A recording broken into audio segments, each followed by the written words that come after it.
Are you thinking of leaving corporate, but too afraid to make the move? Have you already escaped corporate, but are finding it hard to run your dream business? Are you wasting valuable time by attempting to figure challenges out on your own? We have created a podcast for corporate escapees running their own business. This is the Corporate Escapees Podcast by Build, Live, Give. We bring you first-hand experiences of guests going through many of the struggles you face each and every day as a corporate escapee. We get real with no corporate BS. And now, over to your host, Paul Higgins. Welcome, James Schramko from Superfast Business to the Corporate Escapees podcast brought to you by Build, Live, Give. So, James, I know lots about you, but I'm so excited for you to share more about you to our audience. But why don't we just start with something that your family or friends would know about you that our listeners wouldn't? Well, probably something they'd know that the audience might would be that I'm a very keen surfer. I'm actually joking now. I think everyone in the world knows that I surf. I talk about it so surf often. a question mark. I'm like, hang on. Somewhere in Texas, there's a drinking game whenever I mention the word surf on a podcast. Right. I've got a pretty dry sense of humour. It seems with some of my audiences and market, they don't know when I'm actually having a laugh, and it might be an Australian thing. But here's an interesting secret. I think I actually have a nicer life behind the scenes than what I reveal to people on social media, which I think is almost the exact opposite of the standard operating procedure. Great. And you know, without going into too much detail, what does that sort of look like, or what is the difference? I'm just saying, like, you know, when I buy a new house or I get a new car, I don't post about it on social media. So it's like I'm enjoying nice things, but it's not fuel to market me and make what I'm selling more attractive. I don't mind sharing some things because I do want to get to know people. However, I've had a strong influence around me to bring humility to the market. So I guess I'm quite conservative when it comes to what I share about behind the scenes, because I'm also conscious that a lot of the people I'm working with can easily get intimidated, and then they think, well, it's okay for you, but I don't think I could get that result. So and also when I used to work in Mercedes-Benz, a lot of my customers were a little bit cautious about who they showed their spoils to, because another thing that happens if you show flashy things, people want to come and steal it from you or take it, or they build resentment or jealousy, and that's not always a good thing. Yeah, look, I think that's a great point. I remember one of the senior execs at Coke got a job out at in New South Wales. There's, for our global listeners, a state of Australia, and he had a Porsche, but he actually bought an old Commodore, an old car, a very cheap car, to drive out there every day, because he knew that as soon as he turned up in that Porsche, people would, judge him different than he wanted to be. So I think that's really powerful. And I think you are, I've listened to so many of your podcasts, and I know that you've often got views that are going against the grain, and then people end up catching up to your views. And I think that's one of them. And there's so many people out there that, have everything as what their life would be. But if you actually go behind the curtains, it's not like that. And I think you've and I've talked about that a couple of times. Do you see that in a lot of your peer group and the people that you work with, or the people that you see in your community? I do. It's just, one of them actually called me once and he said, "Can I borrow a surfboard?"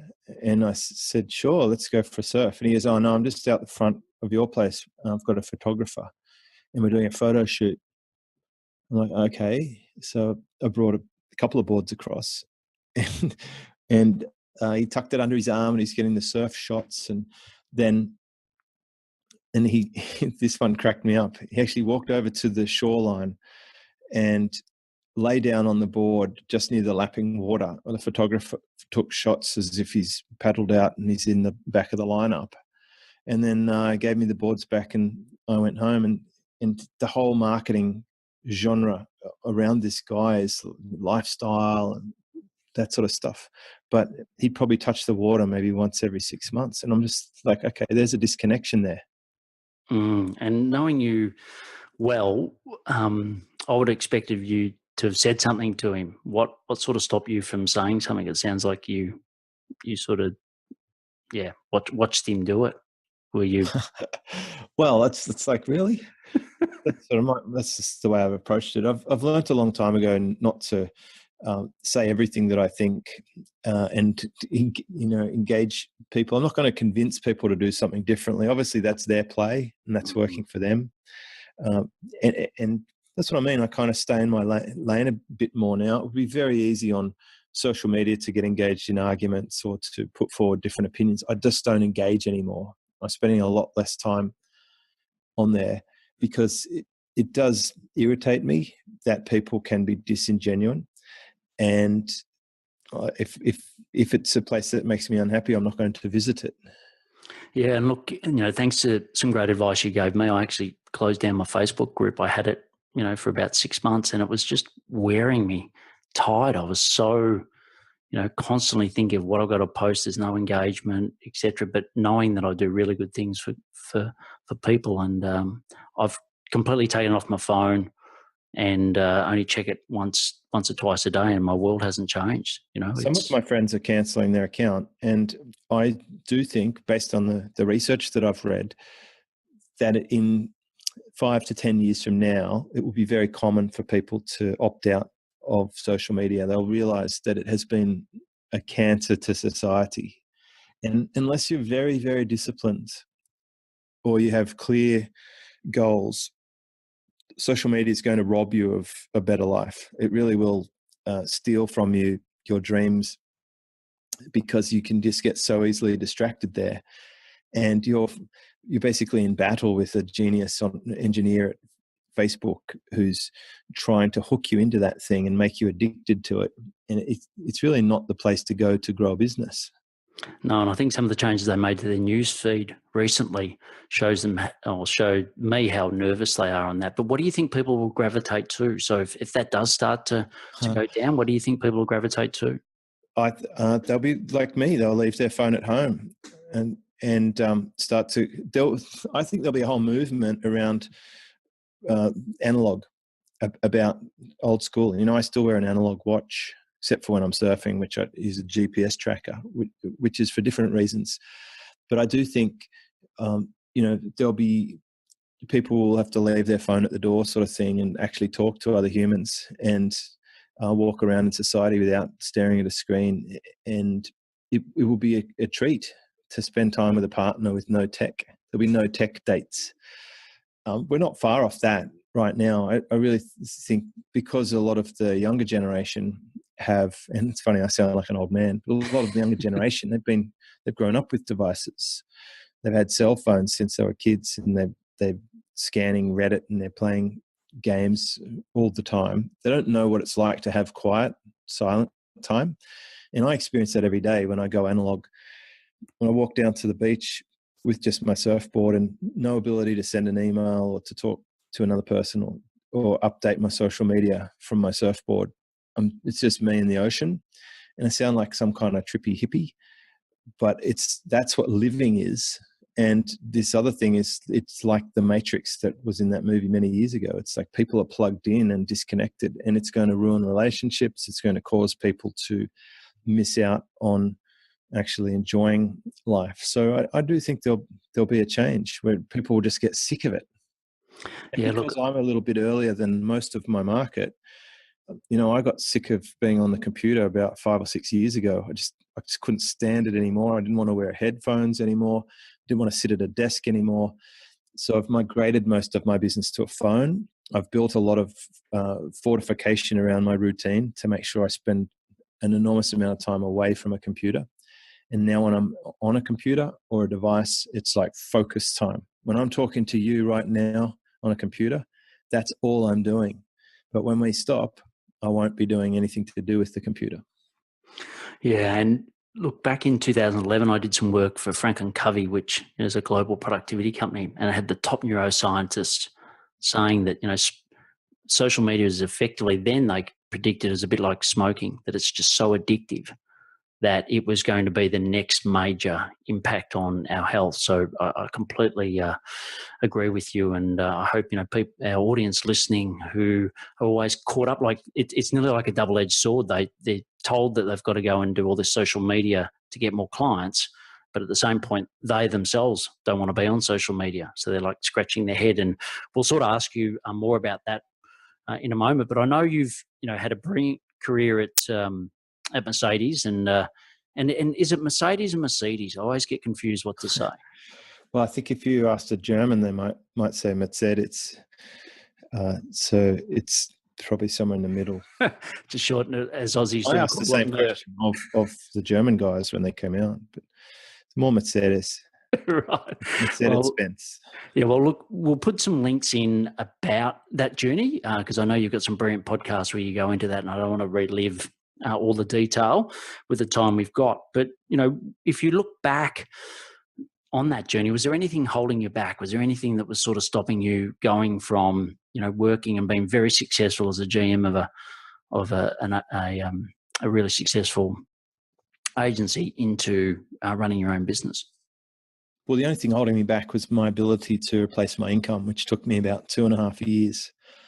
In fact, I was only at half my income 6 weeks prior to quitting. And in the last 6 weeks, I managed to double from around 150 to 300,000. And this is on projected income, of course.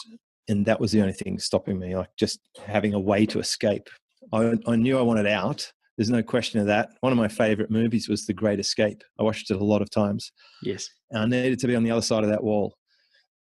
It just took me a while to figure out how. I was motivated, but I didn't possess I didn't have a map. I didn't have someone on the outside helping me. Yeah, because I interviewed lots of people and they say, I just jumped and then I just, made it work. And others say, no, I've got to get to as if equal or not greater of my, commercial salary within corporate before I go. So how did you go through that thought process yourself? Well, I was absolutely convinced that I had to go because my massive fear was to be made redundant. I was on a high salary. There was an economic collapse in the United States with the subprime finance. I had flashbacks of my father losing his job when I was a kid. And I had 4 kids, 2 mortgages, share portfolio, and was spending every cent that I earned. In fact, a little bit more, like most families. So I really felt like I have to get paid by lots of different people to spread my risk. And I should have my own business where I can get paid first and then pay my tax, not get paid after the tax is already taken out. And I've got no ceiling on my income. I was on actually a flat salary for my last 8 years of employment. Right. Which with inflation, etc., that's not great. Well, it was a fantastic salary. I'd negotiated this king's ransom. I was one of the highest paid people in my industry, and I felt that it may not last. So that was my greatest fit, to explain to my family, well, Daddy's lost his job, so we're going to have to move somewhere satisfactory, and we'll have hand-me-down clothes from now on, and we're going to eat no frills food. Because it really did create a big impression on me when I was a kid and my dad lost his job. It really changed our path. We went from being rich to being poor. And it was a bit of a slap in the face because I had somewhat built up a degree of entitlement and a cocoon of comfort and naivety around our existence, and it was like shocking to be back to basics and to have to go and get a job. Yeah, and it's interesting we're having this conversation around redundancies. Actually, my wife works for one of the biggest, or I'll rephrase that, my wife did work for one of the biggest soft drink manufacturers in the world, the Red branded one, and yesterday they let go 160 people. So there was 160 people in Australia that were basically walked in an office and said, sorry, you no longer have a career. So some of them were really happy with that because they wanted a redundancy, but there's a lot of them that loved working there, and it was a complete blindside.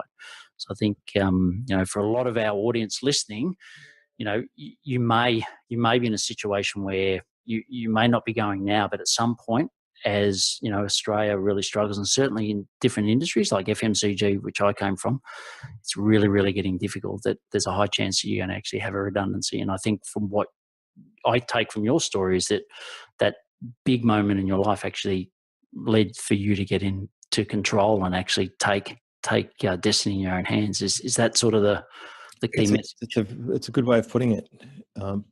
I had to be responsible for myself.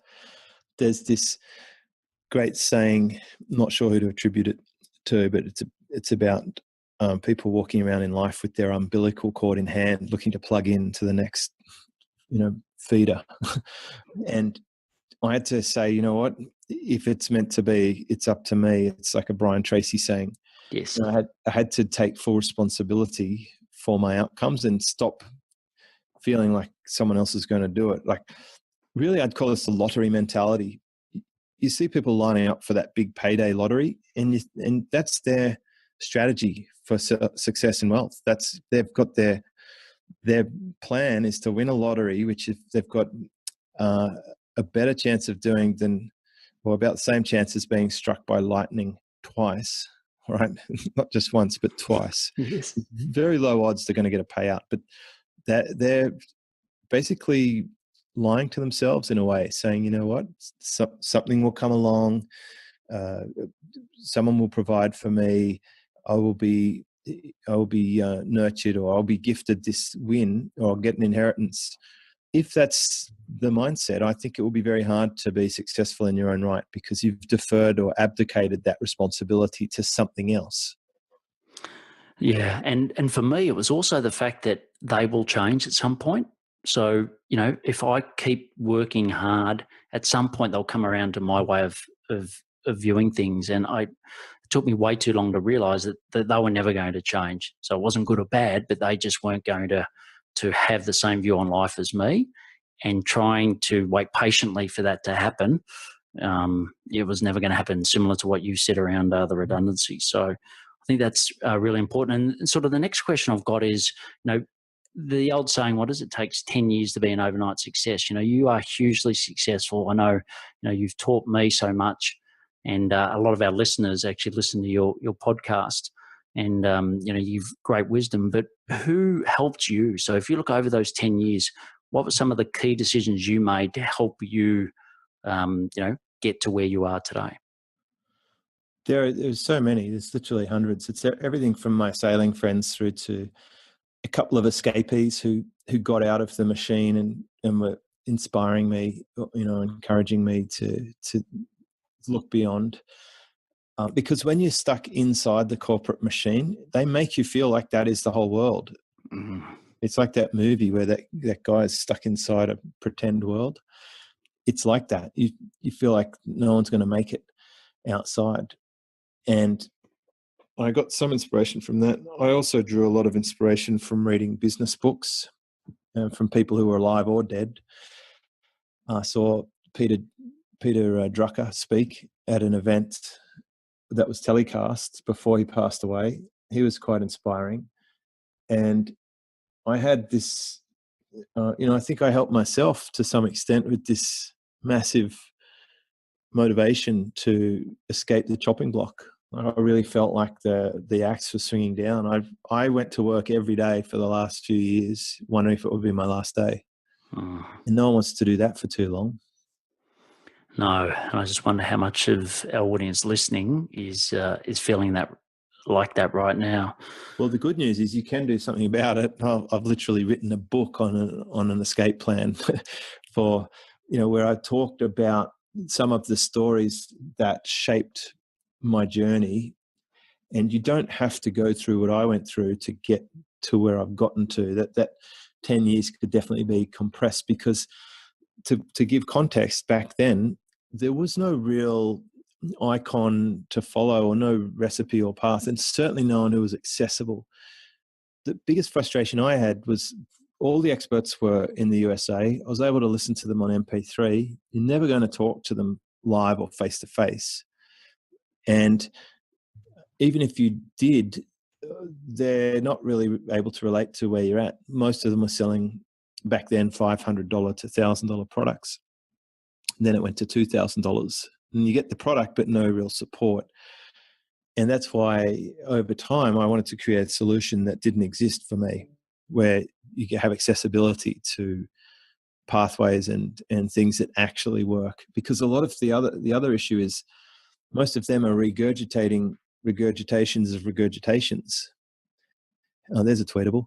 And you end up with something that doesn't even work. When I came online, and originally the big plan then was they were creating these automated site makers that would make thousands and thousands and thousands of pages that you'd put ads on to make money. And that was just getting slapped down when I started online. And that was their entire business strategy.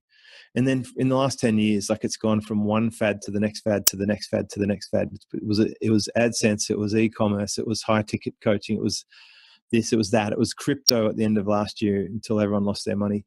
So there's always these things coming and going. And the whole time I was looking to build a real business instead of a business built on a single tactic. Because when you quit your job, you can't have a single tactic business. It's not safe. You're just as at risk as when you have a job. Yeah. And, I'm assuming you're a lifelong learner. What, even someone as successful as you, what do you do to continue to learn? I think a lot. I've got a lot of thinking time. I think half my time would be thinking. And the other things, I can learn from anybody, anywhere, anytime. It doesn't matter who it is, whether it's a removalist or like yesterday morning, I was doing a coaching call from my car at the beach. I do 2 calls a week for my group, and one of them I do after the school drop-off of my last remaining school kid. And I pulled up at the beach, and I'm watching this group of people doing exercises. They're predominantly mums, and there was like 4 or 5 prams. And what they were doing was one mum would look after the 4 or 5 babies while the other mum would do the exercise, and then they'd rotate. Another one would look after the babies, and the mum would go back into the group. And they did this for like, I don't know, 45, 50 minutes. Like, I was actually exhausted watching it. Right. And I thought, what a great system. They've figured it. Like, they're mums with babies in prams, but they're still down at the beach in their leotards doing a workout. And a lot of people would come up with an excuse. So I can't do a workout. I've got a baby or whatever. No, they've got a system. They have a plan. So I can learn from anybody. I just observe and I think about it. And I think, you know what? That's very clever. I'll pay that.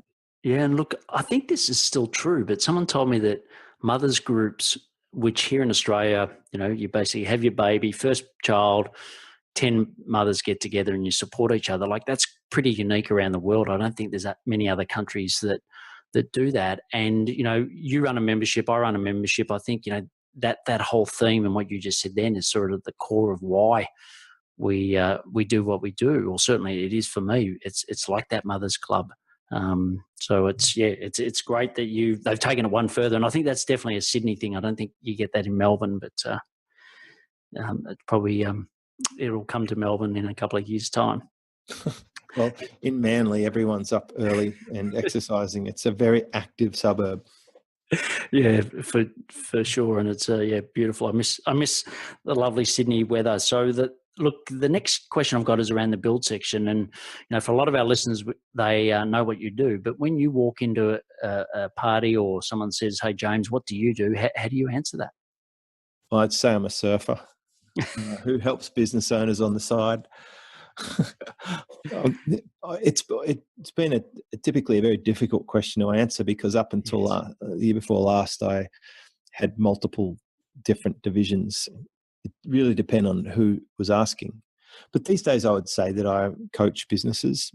I'm a business coach, especially online businesses, and we usually go from there. But it certainly hasn't been one of my prime prospecting techniques is to engage people. But I can sell somebody from a cold conversation like that, no question about it. But I've found that generally it's not a very targeted audience. If my hairdresser's asking or someone at a party, almost all my business will come from podcasts who are very targeted, or referrals from existing customers who are very targeted. Yes, it was funny. I spent all my corporate life trying to say who I didn't work for. So, if you say Coca-Cola, everyone either wants a free product, wants to be sponsored, Oh, et cetera, et cetera. So I always said, I wouldn't say it. And then finally they'd corner me, I'd say it. And then they say, what are you doing? I say, I'm a forklift driver.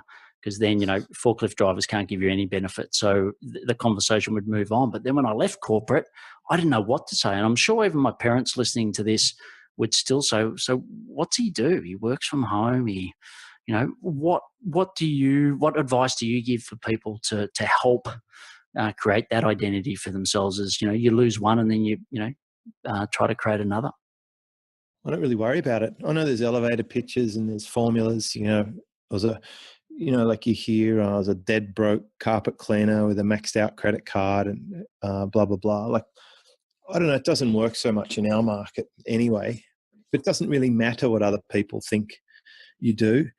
It just matters what you do for yourself. You just have to please yourself. You've got to look in the mirror and be happy with the person you're looking at as a person. I think that's the core. My dad doesn't know what I do. He stood up at a meeting to introduce me as a guest, and he said, this is my son, James. Don't really know what he does. It's got something to do with the internet, and evidently he's all right at it. So, who cares about the labels, really? Is it that important? I think it's important to feel good about the work you're doing and to have pride in that, whether that's cleaning garbage bins at the mall or driving a forklift. It's like what I say to my kids, if you're going to do those sort of roles, just be the best at it that you can, like really get into it. And one of my kids is going to be a vet and the other one is a mechanic. Like, they can end up in very different fields, but I know they're going to be good at it. Whatever they choose, they'll be very good at it. Mm. And look, you help people with business models. You certainly helped me come up with my business model around memberships. What are some of the models that you see that are going to stay the test of time? Like you said, there's a lot of fads out there, but what are the business models that you really like, and what are the ones that you would be advising people that are corporate escapees to potentially pursue? Well, I think there's definitely in the service industry that people still want stuff done for them. Like, we eat food in a restaurant that's been, sourced and cooked and served up on a plate. So service businesses are great.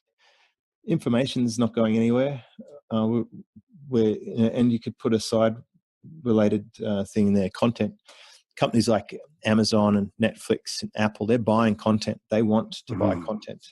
So any kind of publishing, I think, is fine, because the old model's broken and now the new model's in. We can create our own content. We can publish our own stuff. We can make our own information products. We can build a service business from scratch today. And that's sort of how I got started. I think you can probably physical stuff is it's not something I specialize in. And I also am wary of software. I think those two things have limitations that I'm not prepared to engage in. E-commerce is hard because of logistics and smaller margins and massive competition. I mean, unless you're Amazon, who are going to nail that market. And software as a service is notoriously difficult. It's great if you get it right, but even then, you're still under attack all the time, 24/7. Like, good luck if you're a Google or a Facebook. But even then, how many flops have Google had trying to launch this, that, and the other, from Wave through to Google Plus, and Buzz? I mean, they've had a lot of failures, and unless they did well with their pay-per-click ads, they really want to get onto the flying cars thing sooner rather than later to get onto that next winner. But I think they're hard industries. But I think for most people listening to this, service is an easy one, and information, or a combination of those, and coaching is, especially within the service business. Coaching is not going to go out of style, because people, whether you're an Olympian, right down to a school swimmer, you're going to have a coach. Yeah, true. So a lot of people, join your community as I did, and I'm still a part of Superfast Business. What when people say, so James, why do I go with you, or what's unique about you, James? How do you answer that? Well, I give them personal customization. So I actually work with them on their situation. I'm not just giving them a pre-done recipe and saying good luck. And I hold them accountable. And because I've got access to such a large data set, I've been coaching businesses now for quite some time, probably a decade, and I've got people at a high level and people at that mid level. So I've seen what works. I can cross-pollinate good ideas very quickly, and I can see what they're missing and what they don't know. So if they are coming into this overwhelmed, a little bit confused, they're not sure which path to go down, my goal is to help them do less things and to do the right things. So that would be my goal. If I could say, you know what, you only have to do this and that, and they're the right moves, then it's much easier for them to process that. They go, thank you. And they've got a high degree of confidence in the moves that we're choosing, because I've already seen it play out in simulations and in real life so many times that it's a likely good move. And you sort of talked about the guys that are sort of break through and really make it big. And I know Ezra is one of those in your community. What are some of the key traits or the key behaviours you see in someone like Ezra that makes it versus those that don't? People like Ezra are extremely focused and behind the scenes, unbelievably driven, so focused and committed. I remember if you go back 5 years ago, he would have been on his laptop 24/7. He's that generation of computer user that can power through stuff. And he's also genuinely gifted and talented and creative at understanding things like ad platforms and persuasion and influence and videos and structuring campaigns. And he, also without having a family, etc. He's just, if you put him in a contest with some 65-year-old living in his mum's basement who's chipping away at it for 90 minutes a day on an old Windows PC, there's no contest. This guy's going to slay him every single day of the week. He's pulled back a bit now, and now he's achieved a high degree of success, and he's more strategic, and he's resting himself and having some more time off. So he's recognised there's time to plant seeds, and there's then a time to harvest, and you got to spell the fields a bit. So he's also just very responsible. He accepts responsibility for his outcomes. He's not leaving it to chance and not leaving it up to anyone else. He has a high degree of self-belief. He believes he can do it. And some of that might be from his upbringing. I mean, he was raised in a hippie commune, so he doesn't have a lot of the restrictions that normal people have. He hasn't been told he's going to be a dentist and go to university, and that he will have a student loan and a mortgage and 2.5 kids. That he's just come outside the whole system. So he doesn't have a normal constraints or on-off buttons like everyone else. He's a freak. But I have seen plenty of others like him. But almost all the people who I've coached through from below $1 million to over $10 million, to give you a sort of context, they've all been very driven, very hungry for it, and will invest in resource to get it. They're not penny pinching. They're not focused on how much they can save. They're not focused on being tight with their wallet. And this sort of discount, bargain, frugal mentality drives me insane, because those people don't get it. They're the Hyundai buyers. They're not Mercedes-Benz. And I'm assuming, therefore, they get the difference, unfortunately, in the product. So the next question is around team. And I think, how big's your team? Is it around 7 or 8 now? Something like that? 5. About 5, yeah. So, I know you've built massive teams with your SEO and website. Now you're down to a tight team of 5. But what are some tips, certainly around that team of 5, because that's probably more the audience of our audience, the size of team they have. What are some really good tips you could give them? Three killer tips you could do to really motivate and inspire that team. Well, hire people who aren't already super skilled in the things you need done, and train them yourself.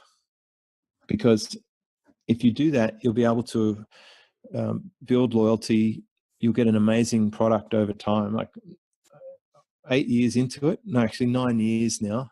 I think one of my team members is up to 9 years. And they're just incredible. They didn't know about WordPress or online or CRM systems or sending emails. They didn't know any of that stuff. And if you get them early and train them, they'll be incredible. They're like a brain for your business, like an IP, and they understand how you think. They know how to respond, and they can become a learning machine. And sort of the second thing, which is a bit of a departure from what I just said there, these are people. Learn their culture, learn their language, even if they're in the same suburb. Understand them as a person. Put yourself in their shoes. How would you respond to yourself if you were them, with the way they were brought up, with their preferences, with their skills, with their likes? Take some time to understand your people. Humans are complex beings, and we can't just template them. They're not cogs, they're not machines, they're not calculators, they are people.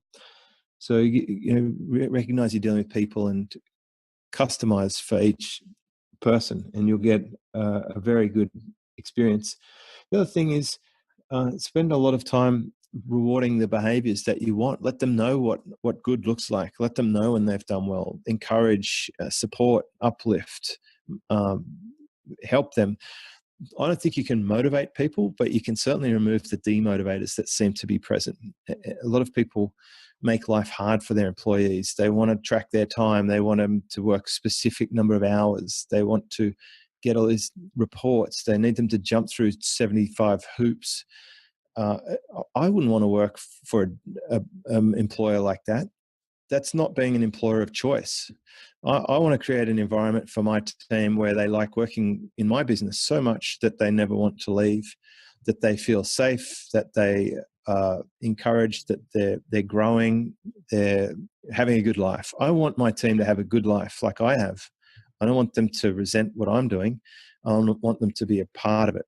So there's a few tips. I hope that helps. No, hugely helpful. So the next section is the live section, and you've covered so much in this podcast already. But what are some of the behind the scenes daily habits that you do to make you as successful as you are?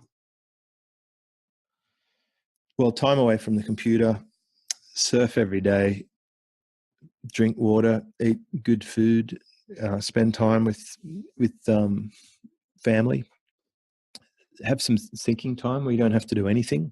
I think that's important. It's amazing how quickly a day can go when you've got nothing to do. But not feeling like you have to do something. Because remember when you had a job, how you really hated Mondays? Like even Sunday night, you start to resent Monday. Then Monday actually sucks. And then Friday, you just can't wait till it's finished. Well, for you maybe. For me, it never stopped because we were 7 days a week, and we still had to go in on Saturday and had to go on Sunday.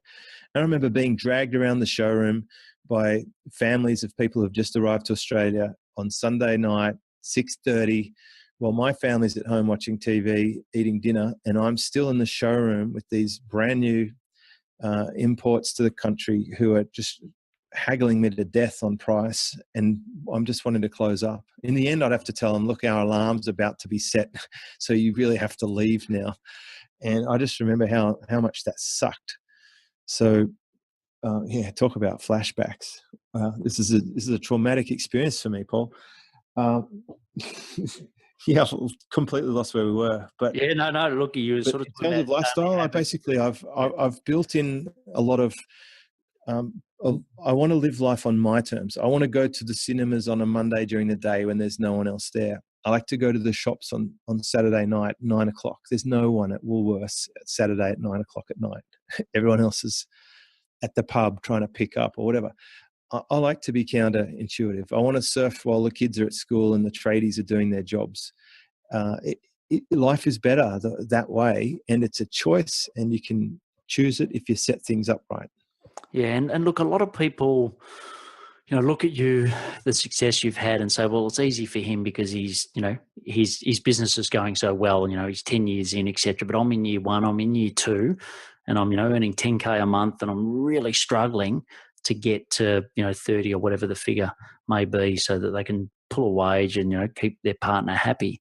What looking back at when you were at that period, what was the thing that you told yourself, or what would you say to a person in that situation so that they can get to where you are? So recurring income was a big thing for me, switching to recurring income products, and then customer filtering. Just scrape off the bottom end of your potential. I remember not logging into forums where there were low income peer group type people. I didn't want to get sucked into debates. Don't be the big fish in a small pond. Be a small fish in a big pond, and maybe you'll grow a bit bigger. So for me, it was exchanging peer groups, upgrading my peers, banking and recognizing my wins to be more confident about what I can do, and to back that up with higher prices and offer people more value, and take absolute responsibility for moving the needle. Like, you actually have to believe that you could do this. Some people, like, January rolls around, they put some made up number of how, $10 million revenue or whatever. They don't believe it. They don't mean it. And nothing will happen at all because it's not real. So I think it's about casting off the $10,000 a month mindset and inheriting a $100,000 a month mindset. Put it this way: someone making $100,000 a month is spending 5 to 6 times more than you earn in a month. So how's that for perspective? Your biggest problem if you're a low income earner is you're not spending enough. Yeah, no, look, great insights. And the last question, because I know your family is really important to you, but Tracy, your wife, if she listens to this podcast, what would you like to say to her about the support she's given you? I'd say thanks for keeping me humble, because she's the one who reins me in if I start getting too excited about success and achievements. So it's always a good reminder to keep a rein on your ego. And I've seen this happen with some students. When they start going really well, they turn into some other person. And I think it was Yannick Silva told me this, but money magnifies your personality. If you're prone to be a bit of a knob, then having more money will make you a bigger knob. So I think from her perspective, she always keeps me very grounded. Excellent, brilliant. And a cause or a community that you're passionate about, and why? My first loyalty really, lies very close to home. Like, because of my childhood experience, my first priority is to be able to provide for myself so that I can look after my family and not be a drain on society. And then, of course, the people under my employ, I feel a huge responsibility for. I don't want to be NAB saying, "Oh, we have to sack 6,000 people." I don't like. To me, that would be admitting a huge mistake, or being very greedy. I've never laid off a team member for anything other than very poor performance or criminal activities, which is extremely rare in both of those situations. And that's the way I like it. I think so. Family, myself, family, my team, my customer community. I have a obligation to fulfill my promises to them. I have to deliver on the services they buy from me. I have a service debt to them in exchange for what they've paid me. So that's where a lot of my focus goes. Now, if over time I'm able to accumulate wealth and my investments continue to grow, then and I have a surplus than what I need to live, and I can do something with that, then some of it will be redistributed. But I think if we're really honest, when we're in the early phases of our business, we're not thinking about supporting anyone other than ourselves. That's what I think. I never really understood why people talk about their mission. And then even then, I'm a little bit dubious of some of the people who they do this thing where they charge $45,000 to visit Richard Branson's island, and then they donate the money to Richard Branson, and they get a big photograph with Richard Branson check. But I still think maybe they're just doing it for themselves. I don't know. Is that too? No, cynical? look, I think but then I know people like you, Paul, and you've got a genuine health-related concern, and I think when those things come along, then there's nothing more sincere than that. And I have a friend in America whose daughter has some kind of an inoperable brain cancer, and he's been able to get massive support for this girl. He's had Kelly Slater give her a surfboard, and they've run a surf contest for her. They've had a letter from Barack Obama, and those sort of things I donate for those. Like, I will send charitable donations for things like that. And when I'm touched by something emotional, and it's usually involving children or health, I'm not sure why, but if it touches someone you know, or if it's involving a kid, then it's more likely to tug on my heartstrings. Yeah, and look, and that's very much in line with, and you helped me come up with the concept of build, live, give, which is, build your dream business, live a great life, and then give back. And I think that look after yourself first and then go down that procession. I think it's great. And I think, as you said, some people sometimes get so caught up in themselves, though, and their ego, that they actually forget that, they actually can pass it on and help others just like you have. So look, great answers. What we'll do is just go to the take action section, which is the last section, and just some rapid fire response to these questions. And some of them I know you've answered, but we can just get a quick summary from you. So the first thing is, what's your top 3 productivity tips? Set a stop time where you down tools at the end of the day. For me, it was 10 o'clock. I'm not allowed on the computer after 10. The alarm goes off, stop.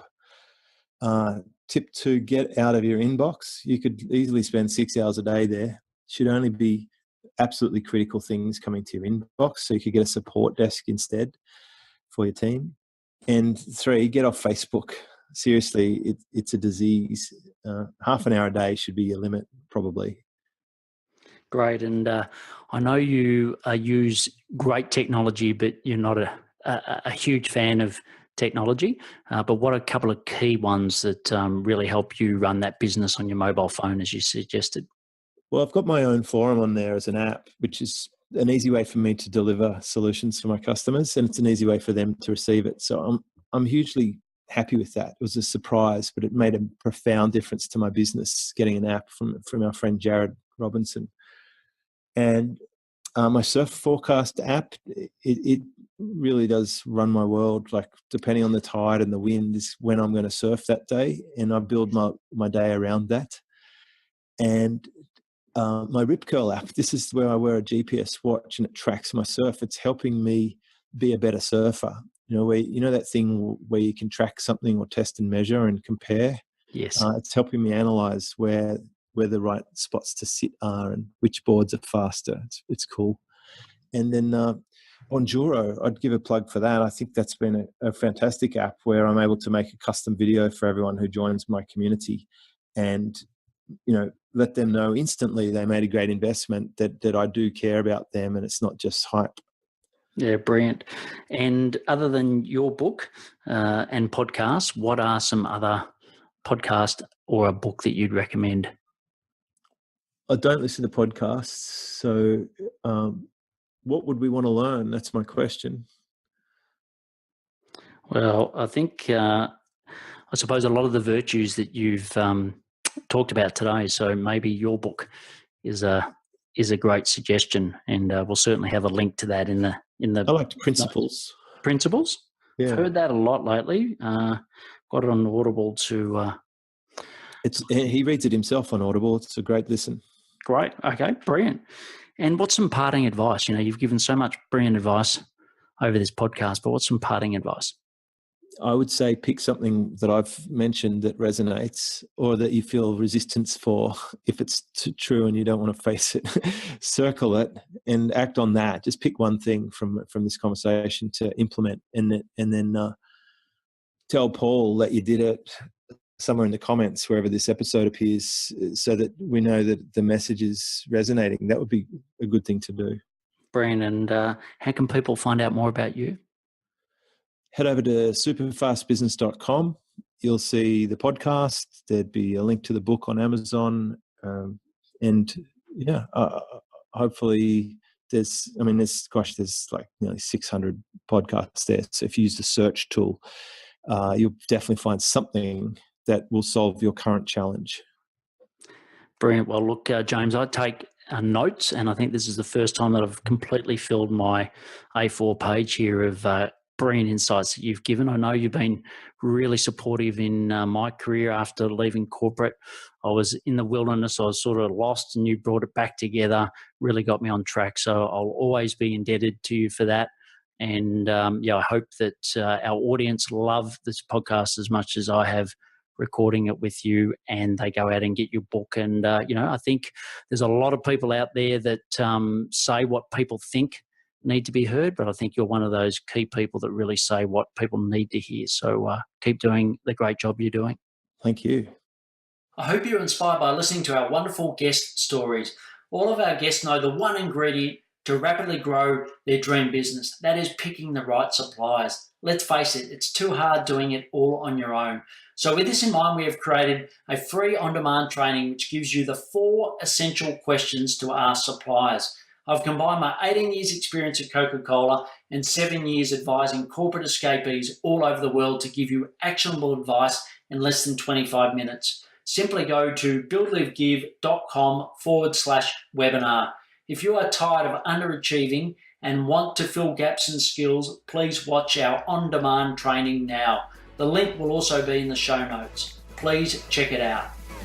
Thank you for listening to the Corporate Escapees podcast, brought to you by the team at Build, Live, Give.